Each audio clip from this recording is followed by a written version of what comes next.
The first thing is it's very good to have the opportunity to have the so-called green people pushing organic farming or very highly sustainable farming, together with those that have more, let's say, more modern technologies behind. The so-called GM technologies have come up. That's true, but that's not the only factor.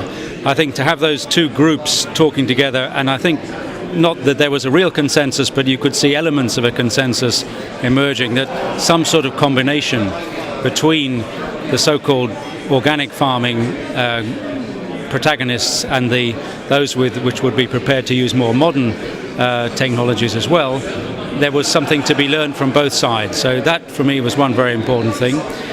I think the fact that things like soil fertility came out very strongly as well. I mean, you have to accept that I'm confronted with these things every day, but it's always useful to have that reinforcement of the particular position. So that side was very important.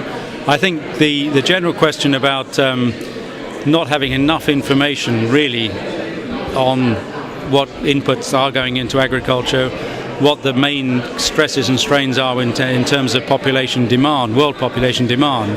We're making assumptions all the time. Having more information on that would be extremely useful. So that type of question that came up, those things that were debated, was very valuable, I think. So I think in terms of looking at food supply, then we're talking about the primary production in this particular case. From that side, the primary production, I think we certainly need to look at much more keenly at the problems of the various stresses. So water stress would be one of those, heat stress is another one, but also the consequence of water stress, so we need to look at possibilities of growing under more saline conditions. So genetic solutions exist or could exist there, and so much more work needs to go into that.